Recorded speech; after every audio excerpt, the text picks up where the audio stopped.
Joining me now is Sky News contributor Louise Roberts and the Daily Express royal reporter Pandora Forsyth. Pandora, so much to unpack here, plenty of parallels that are just a little too difficult to ignore.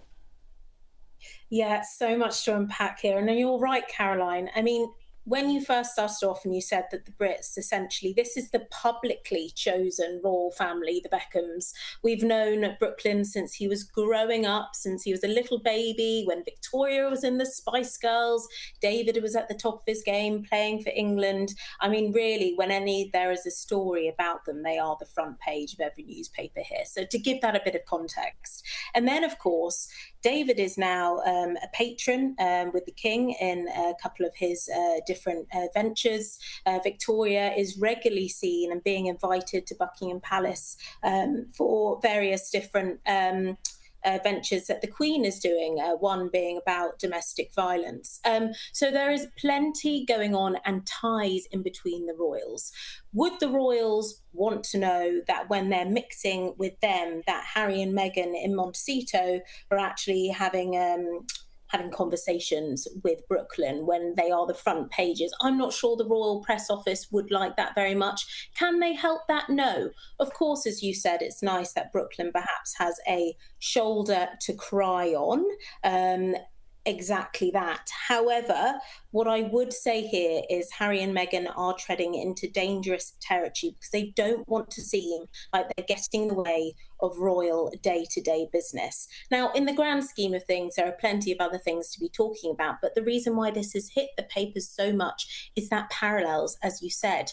Obviously, Harry has had very public rifts with the royal family. It was only a couple of weeks ago where he did that tell-all interview, which we did speak about. And then this has happened now off the back of it.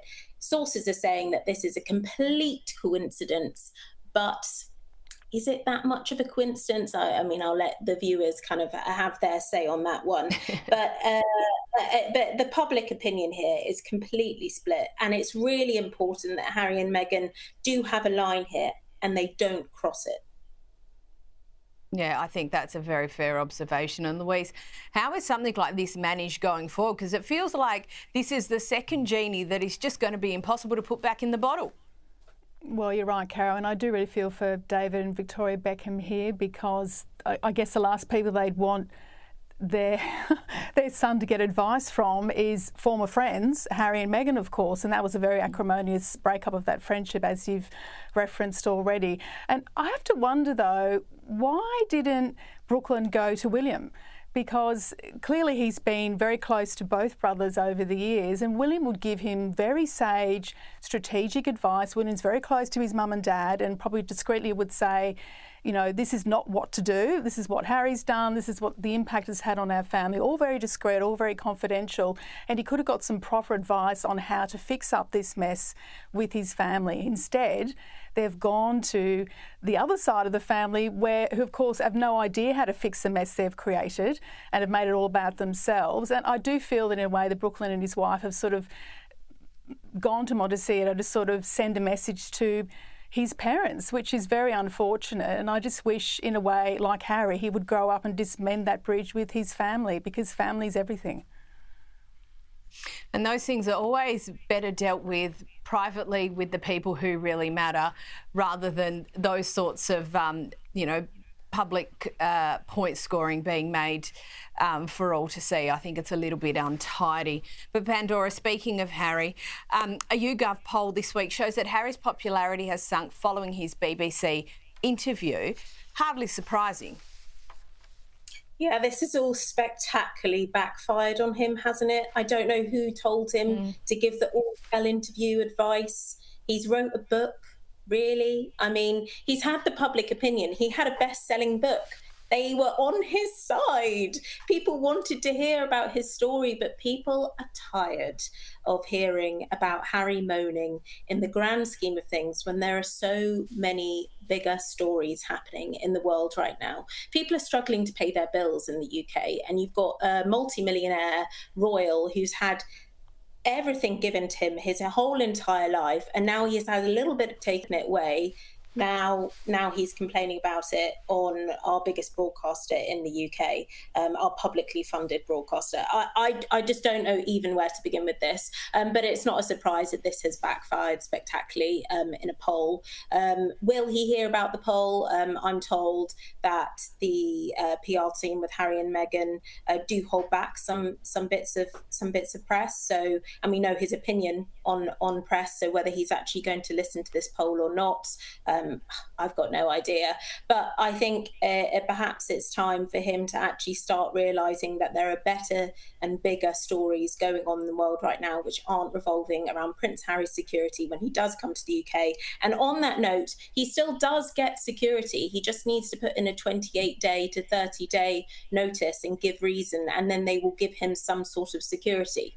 But he's saying obviously that holds him back from bringing his wife and his children to the UK as well, which I can completely understand and do get that. But that's why it has gone through all the legal processes it has done.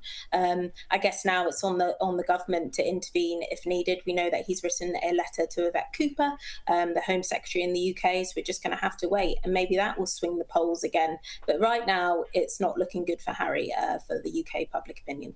Now, on to Princess Catherine, and, there's been this continued commentary by her around nature. Here's the latest.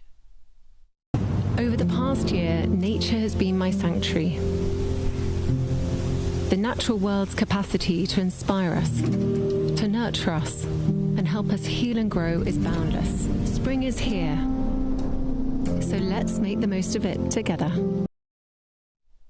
Pandora, she does this very well. Is this part of a broader outlook for the princess, or can we expect something bigger soon from her in this particular area?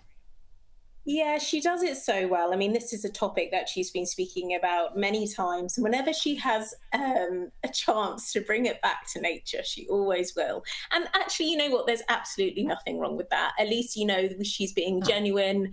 She obviously has a deep passion for it. She loves getting outside, and of course she loves spending time with her children outside. Whenever they've got an opportunity to go out in nature, then they always will. Whether that's be playing sport within nature, whether that's gardening, whatever it is, there'll always be a chance. And of course, she's patron to many societies which have got that link to nature as well, like Girl Guides, etc. So I expect we'll be seeing a lot more of this, yes. And we do know, of course, when she was going through her health battles, she spent a lot of time in nature to kind of reconnect to herself. And there's nothing like, I know it sounds very, very British, but getting outside and just going for a big walk and just clearing your head. I mean, it's so simple, but it's so effective.